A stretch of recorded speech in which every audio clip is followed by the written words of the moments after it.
Okay, so welcome back po sa ating YouTube channel. So sa video presentation na to guys, ang i-share ko sa inyo ay 4-way switch system. Okay, apat po ang ilaw na makokontrol sa apat na locations. So yung mga previous videos natin guys ay hanggang 3 lang po tayo. Okay, ang itinuturo natin doon sa ating 3-way to 4-way switch system ay isang ilaw makokontrol sa 3 location. So may videos din ako na 3-way to 4-way switch system din, pero dalawa yung ilaw makokontrol sa 3 location.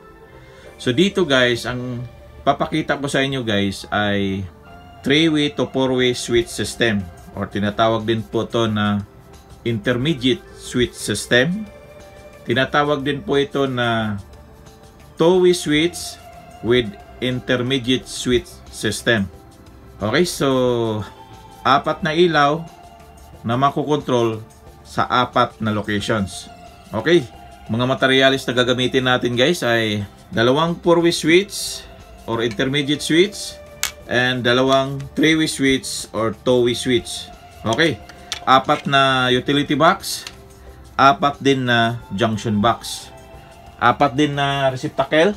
Wiring connection na to guys ay hindi na po ako maglalagay ng earthing. Okay, so kasi masyadong hahaba yung ating video pag lalagyan ko pa siya ng earthing, no? Doon sa mga previous videos ko, nandoon naman yung mga wiring connection natin na nilalagyan ko po siya ng earthing. Bago po tayo magsimula sa ating pagwa-wiring, kailangan po nating i-double check yung ating breaker kung nakapatay po ba.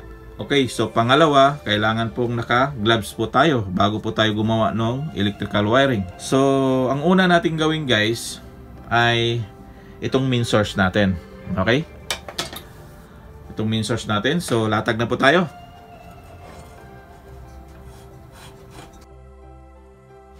Okay, so latag pa rin tayo.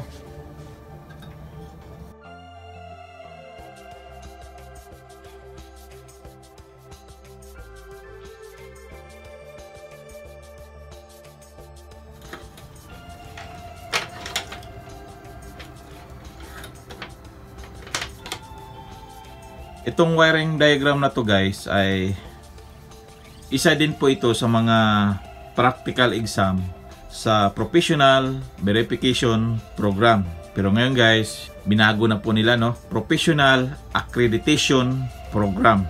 Okay, so ito po yung ating latag dito sa ating tubo. Okay, so yan po yung traveler wire natin guys ay white and blue. Ang neutral natin guys ay pula. Ang switch line natin guys ay yellow. Wala na po tayong earthing ha. So latag tayo guys.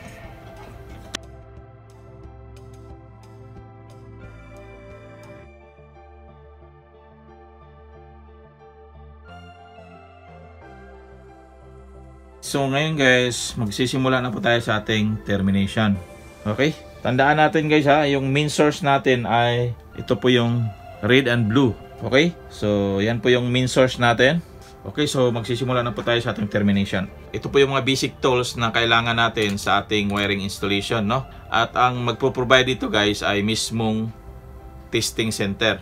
Pati itong mga aparatos ito guys na ginamit natin or gagamitin natin dito sa ating wiring installation ay ang mga testing center na po ang magpo-provide niyan.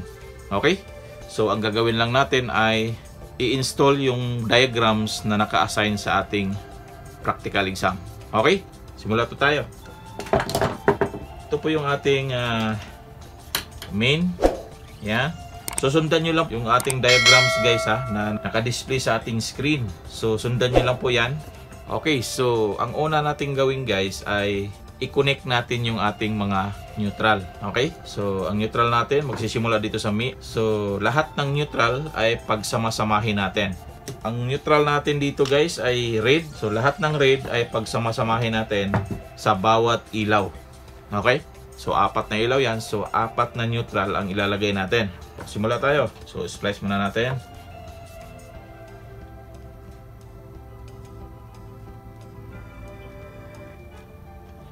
So, lagyan natin ng tape or termination cap dito na rin sa gitna guys. Ito yan. Ito yung neutral natin. So kailangan natin itong iputulin, no? Para maayos yung ating connection.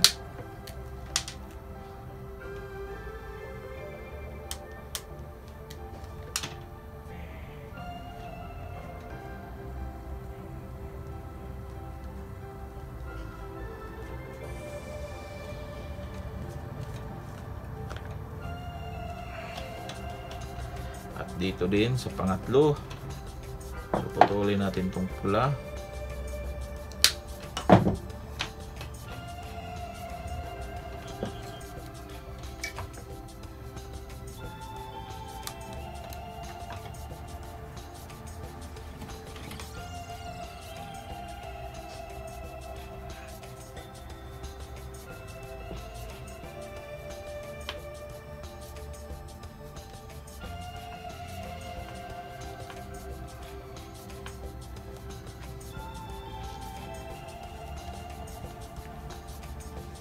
Okay.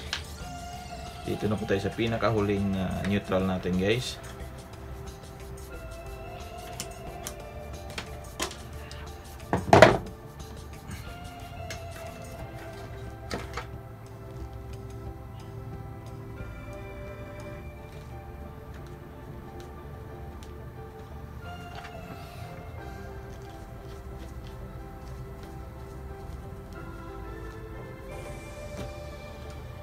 Okay. So ngayon guys, tapos na po tayo sa ating neutral. Ang susunod natin gawin guys ay ang L1 or yung line 1 natin. Ang line 1 natin guys ay kulay blue. Okay? So ngayon guys, ito po yung ating 3-way switch. Okay? Yan.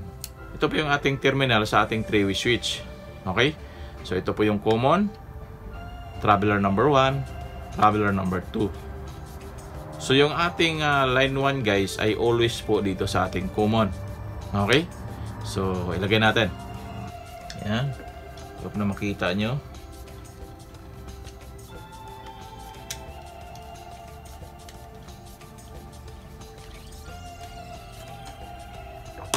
Okay.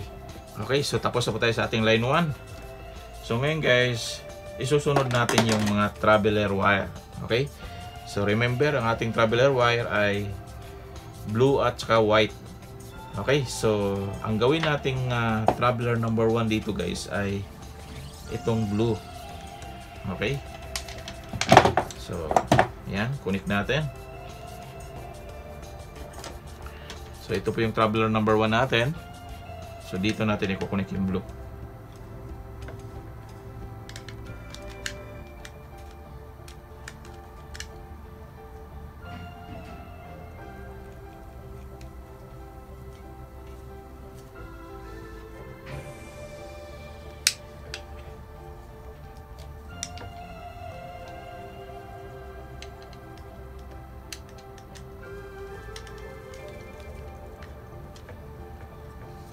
Yan.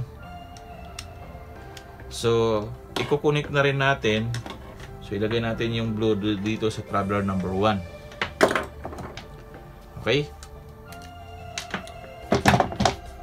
So, ilagay natin.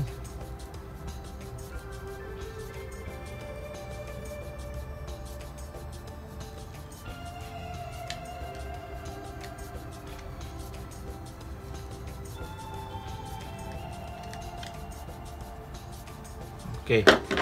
So, sunod natin yung traveler number 2. White yung traveler number 2 natin guys ha. Yan. So, connect natin dito sa traveler number 2.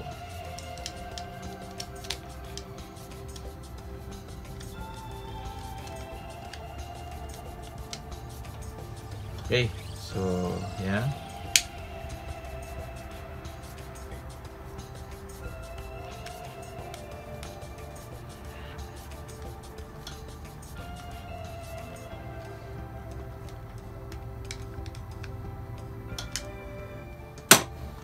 Okay, so ganun din yung gagawin natin dito sa pinakahuling switch. Kukonektin natin yung traveler number 2 sa kanyang terminal. Yan. So, hayop na makita nyo guys ha.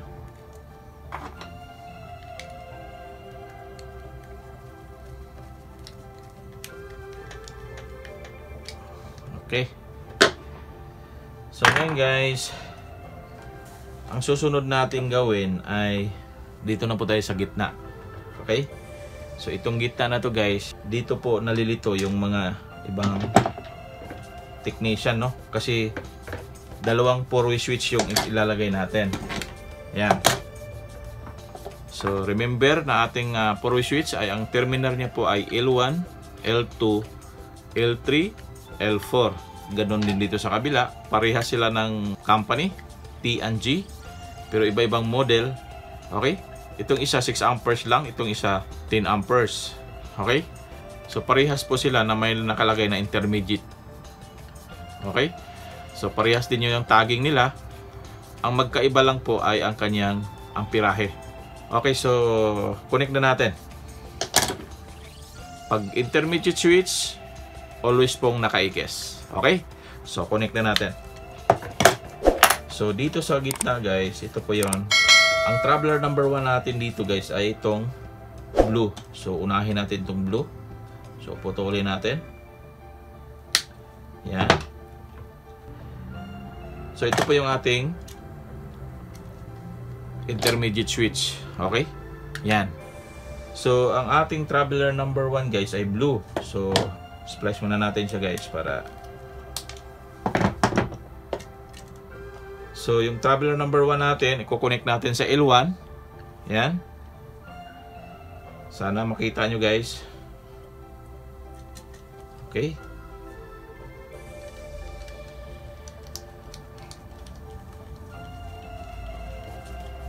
Sundan nyo lang po yung ating diagram guys ha, na naka-display sa ating screen. Okay, so pumasok yung traveler number 1 natin sa L1. So ang labas, traveler wire natin na blue ay dito sa L4. So i-connect natin tong L4. So i-connect natin.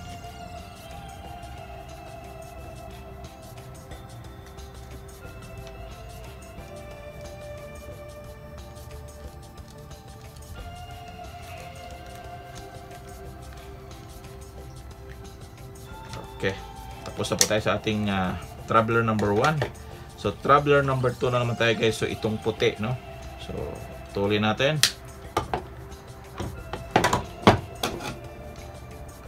So splice.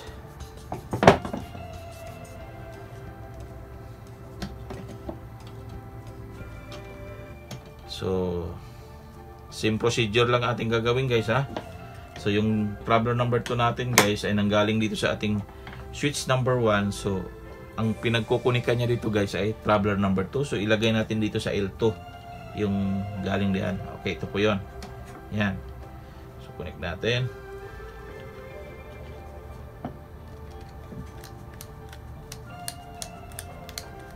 Hope na makita nyo guys ha. Yan. So ang labas niya guys ay dito sa L3.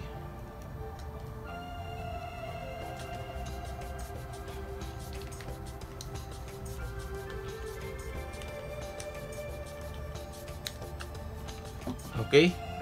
So ngayon guys, dito na tayo dun sa pangalawang 4-way switch. Okay. So sundan nyo lang po yung ating diagrams guys. Yung traveler number 1 natin ay inilagay natin dito sa L1. Okay? Ang labas niya L4. So ngayon guys, itong sundan natin, itong blue na to dito sa kabila. Okay? So alternate po yan guys. Okay? So itong putulin natin to. So dito sa kabila guys, ganun din yung papasukan ng blue. Okay? So splice natin. Okay, so pasok natin sa L1. Yan. I hope na makita nyo guys ha.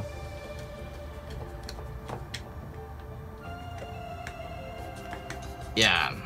Ang labas niya guys ay L4.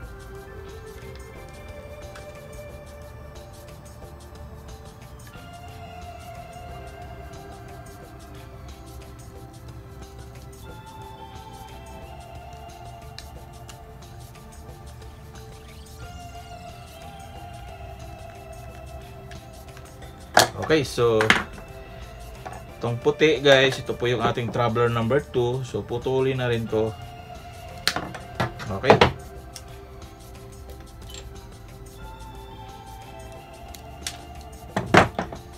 So same terminals lang yung papasukan ng ating traveler's wire, no? Connect natin yung traveler number 2 sa L2. Okay? Yan.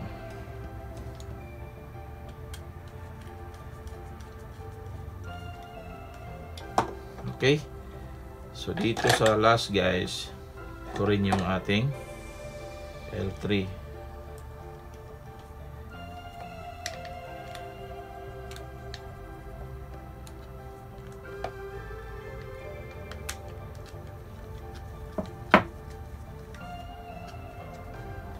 Yan.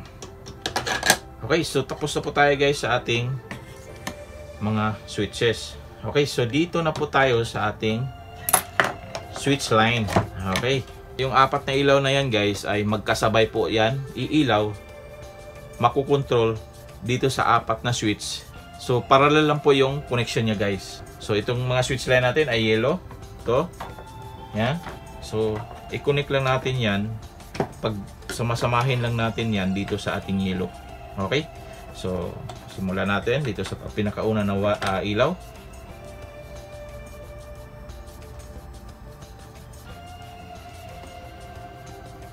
Okay. So dito sa pangalawa guys, ito po 'yon. Ito yung min natin na switch line papunta doon. So ito 'yon. So putulin na rin natin 'to para okay.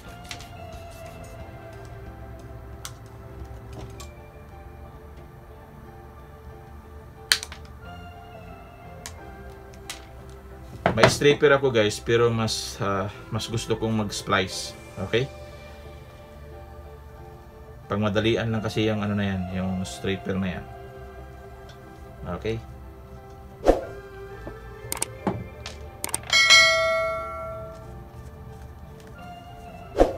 Okay, so tapos na po tayo dyan. So dito na tayo sa pangatlo. So putulin na rin natin to.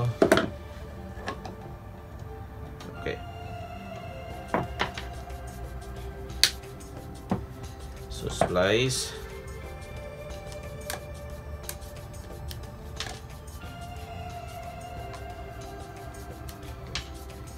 Okay.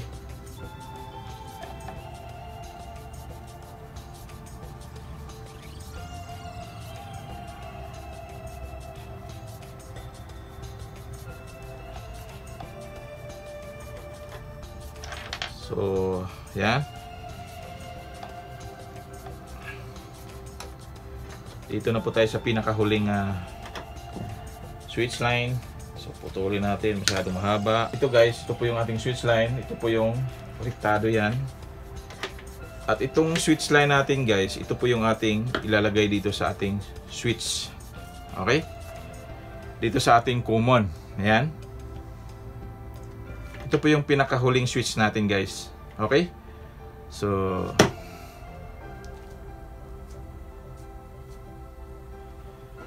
natin. So i-connect na natin yung ating switch line.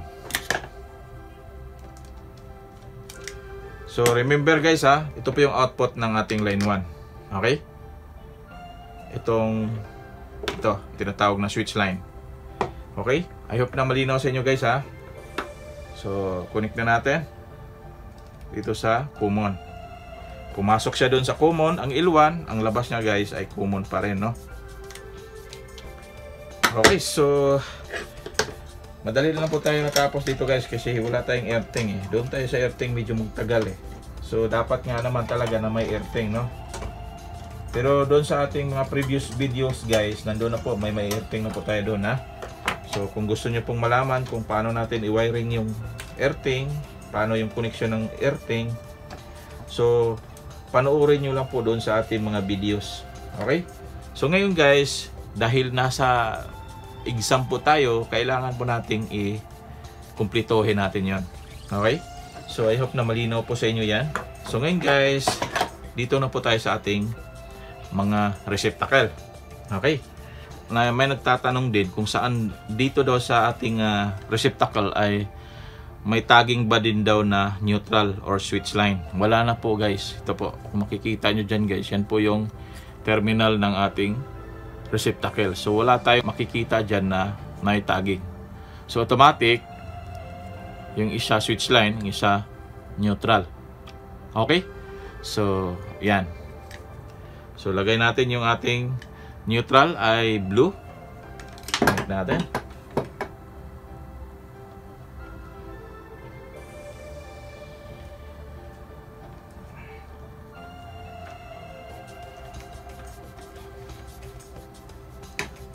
Okay, so switch line.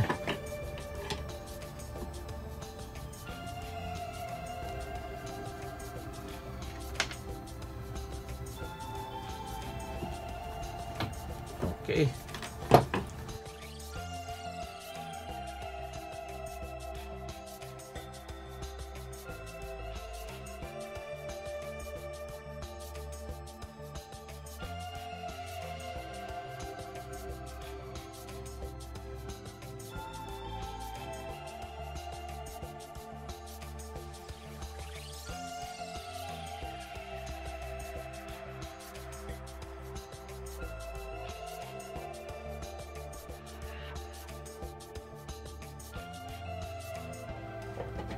Okay. So tapos na po ito guys. So ngayon babalik na lang natin yung ating mga receptacle. Unahin ko muna yung receptacle.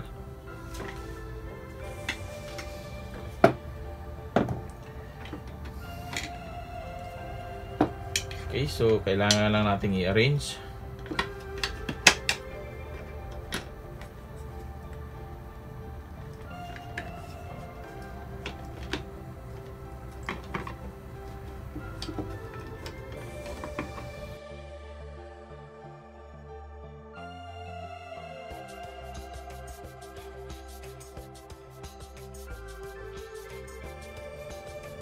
So dito na po tayo sa ating mga switches guys. So balik na lang natin, no? So simula po tayo dito sa una.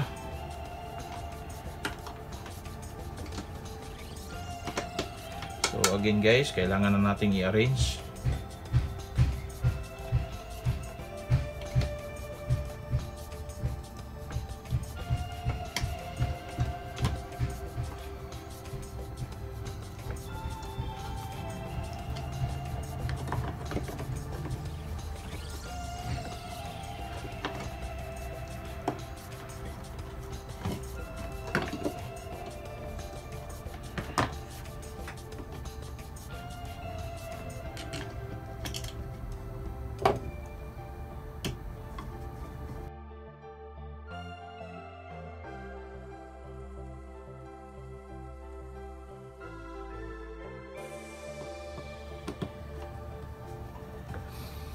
Okay, dito na tayo sa gitna.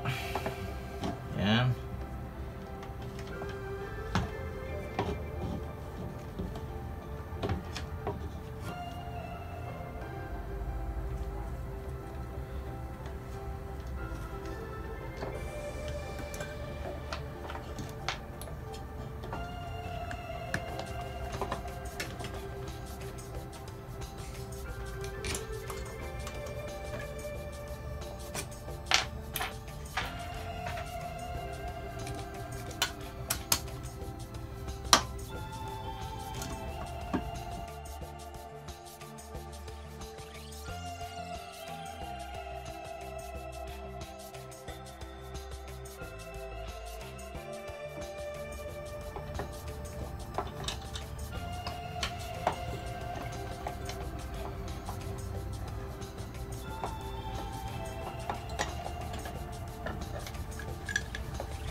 Okay.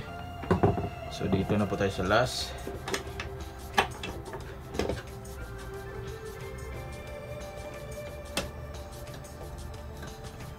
Kailangan na nating iayos ng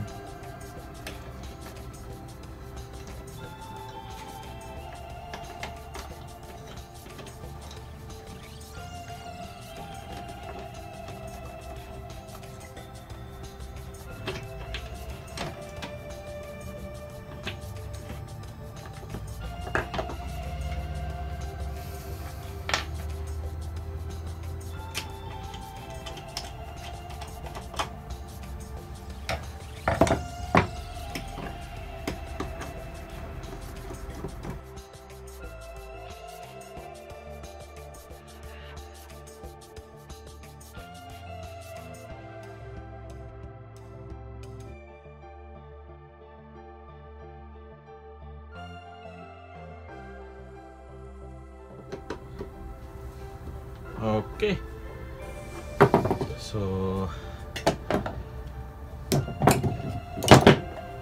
linis muna lang tayo guys.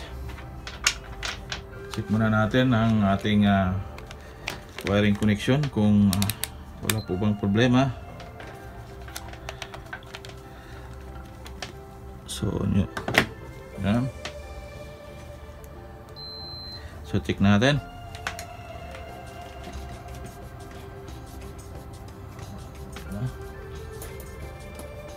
Okay, so yung line to natin guys, or neutral, ay dire-diretso po yan sa ating mga receptacle, no? So makakuha tayo ng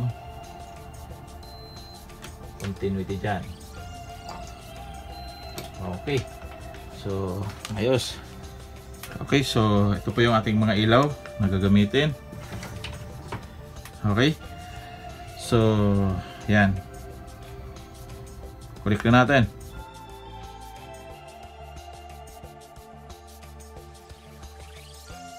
Okay guys, so on na natin yung breaker. Yan. Okay, so itong wiring connection na to guys ay tinatawag po to na 3-way to 4-way switch system. Tinatawag din po to na 2-way with intermediate switch system, or tinatawag din po ito na 4-way switch system. Okay? Itong wiring connection na to guys, 3-way to 4-way switch system na makukontrol niya guys sa 4 na location, yung 4 na ilaw. Okay? So sa location number 1, makukontrol niya on off, so on and so forth. Ganun ang pagkukontrol niya, no? On off. Okay, so ngayon guys, testing na natin dito. Ito po yung ating location number 1, location number 2, location number 3, location number 4. Okay? So testing na natin guys. So unahin natin dito sa ating location number 1. Okay? Patayin natin. On natin ulit. Patayin natin. So dito naman tayo sa ating location number 2. Yan. May ilaw. Patayin natin. Ilawin natin. Patayin natin. Okay, so dito na tayo sa ating location number 3. Okay, so on natin. Patayin natin. Buhayin natin. Patayin natin. So dito na tayo sa ating location number 4. On natin. Patayin natin. On natin ulit. Patayin natin. Okay, so ito na guys. I-on natin dito sa location number 1. Patayin natin dito sa location number 4. Okay? So i-on natin dito sa location number 4. Patayin natin dito sa location number 3. Okay? So i-on natin sa location number 3. Patayin natin dito sa location number 2. Okay? So i-on natin dito sa location number 2. Patayin naman natin dito sa location number 1. Okay? So i-on natin dito sa location number 1. Patayin natin dito sa location number 2. At on natin dito sa location number 2. Patayin naman natin dito sa location number 4. Okay? So ganun lang po yung pagwa-wiring ng 3-way to 4-way switch system or 2-way with intermediate switch system, or tinatawag din po ito na 4-way switch system. Okay? So ganyan lang po kadali. Isa po ito sa practical exam ng Professional Accreditation Program. So I hope na nasundan nyo po ang ating pagwawiring. Paki-like, paki-share, paki-comment na rin kung may mga questions po kayo. At kung bago pa po kayo sa ating YouTube channel, paki-consider na rin po ang pag-subscribe. Paki-hit na rin po sa notification bell para updated po kayo sa ating mga gagawin pang mga videos. So ito po ang inyong kaibigan, Rakabayan Tech. Hanggang sa muli, paalam!